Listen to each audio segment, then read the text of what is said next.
Luc Bouvet est avec nous sur le plateau de M-Provence. Vous êtes directeur régional d'Eiffage. Alors, le projet dont on parle à Marseille, c'est celui de Smart Marseille, la ville du futur, des quartiers qui sont considérés, on va se parler quand même franchement, comme des quartiers plutôt déshérités, sur lesquels vous allez changer non seulement l'image, mais le quotidien des gens qui habitent dans des quartiers qui vont devenir une éco-cité, avec des immeubles qui vont plus avoir de chauffage, besoin de chauffage ou de climatisation, parce que tout ça va se faire automatiquement, des systèmes géniaux pour gérer les parkings, un fleuve enfin en tout cas un ruisseau qui va devenir un lieu de promenade extraordinaire. Comment on fait ça et comment on avance pour obtenir du politique les autorisations d'aller vite? Alors comment on fait? Pour l'instant on a l'ambition de porter ce projet. La réussite quand on veut faire des éco-quartiers, éco-cités, enfin beaucoup de mots sont prononcés, du bien vivre ensemble, ce serait quand même très ambitieux de dire que voilà la recette pour faire du bien vivre ensemble. On met les ingrédients, un maximum d'ingrédients. Première des choses, on regarde notre ville, l'évolution de notre ville, et puis on va reconstruire la ville. Reconstruire la ville, ne pas l'étendre. Reconstruisons la ville sur le site aujourd'hui, des sites des vieilles friches industrielles. Donc on a choisi le 15e arrondissement parce que demain à l'échelle de la métropole, les quartiers nord est un lieu qu'il faut regarder, qu'il faut aider, sur lequel il va falloir avancer. Et là on trouve beaucoup de synergie. Alors il y a tout, les ingrédients pour pas le faire, hein. On est dans le 15e arrondissement de Marseille. Effectivement, ce n'est pas les lieux les plus en vue. La problématique des transports, des sites, je le disais à l'instant, industriels, des sites pollués, des sites contraints et des sites qui souffrent d'une image peu attractive. Et une adhésion de la population à ça, parce que l'idée qu'on se dit, c'est qu'il va falloir peut-être sortir des gens de ces quartiers pour en mettre des nouveaux, parce qu'il va falloir payer des loyers peut-être plus conséquents. Comment ça va se passer, ça? Alors, c'est l'inverse. C'est inverse. On avait un cahier des charges qui nous a été donné par Euroméditerranée le viatique de ce que l'on réalise là-bas, de notre quartier Smartseille, le viatique de Smartseille demain, c'est low cost, easy tech. Low cost parce qu'il ne faut pas rêver, on est au milieu du 15e arrondissement de Marseille. Si c'est pour dire que les services, le fait d'aller là-bas dans l'île au Halard va coûter plus cher, personne ne viendra.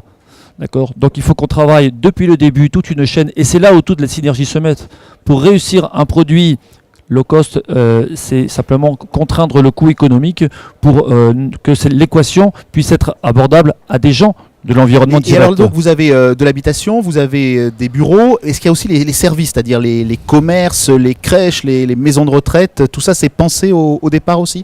4000 personnes, des bureaux, la ville de Marseille qui vient mettre un service d'urbanisme, les services des sports, du logement en accession avec des prix contraints, du logement social, évidemment du commerce en animation dans les rez-de-chaussée.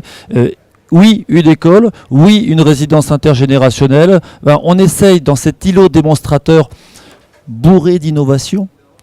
On essaye d'avoir mis aussi toutes les contingences qui vont faire qu'au niveau sociologie, on répond à beaucoup d'attentes. Eiffage, c'est justement, vous le disiez, l'innovation. Un grand groupe comme ça s'intéresse à Marseille, malgré les problèmes d'image, malgré la difficulté, malgré justement ses côtés quartier nord et disons-le aussi, ces règlements de compte toutes les 5 minutes. C'est l'animation qui a porté ses fruits dans un travail qui est fait chez Eiffage. C'est un travail en laboratoire de façon prospective, comment faire les villes de demain. Et essayons d'avoir, on a le savoir-faire, donc on a le savoir-faire technique, technologique et la réussite de porter cet ensemble financièrement à des prix maîtrisés, je le disais à l'instant. L'idée c'est de pouvoir faire un îlot démonstrateur et de pouvoir le dupliquer. Alors nous on regarde aujourd'hui le bassin méditerranéen et on se dit que c'est un marché potentiel demain pour aller exporter un savoir-faire à la française des villes de développement durable 2030 et donc on regarde aujourd'hui et nous sommes invités à montrer notre écoquartier Smartseille dans des villes du pourtour méditerranéen.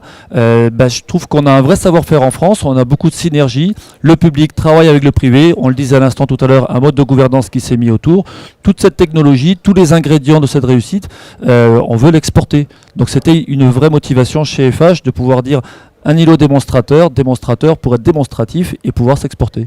Un dernier mot, c'est l'adhésion de toute une entreprise. Vos salariés à Marseille, ils disent moi je veux bien habiter dans ce quartier-là, même si c'est pas toujours facile au départ. Oui, mais je dirais que c'est un élan global. C'est le groupe, c'est les différentes branches, c'est depuis le président du groupe qui regarde, c'est l'implantation de nos bureaux sur le site. Et puis une vraie motivation. Aujourd'hui, les salariés, vous savez, ils sont avides de venir regarder l'installation de ces bureaux, avec tout ce qui est colporté comme image, et finalement, est-ce que ça va marcher? Ce à quoi je réponds, ça marchera si vous y croyez, si vous participez. Et ça, ce que je viens de dire, c'est valable pour tous les citoyens, pour les salariés d'Eiffage ou pas. Merci. Merci à vous.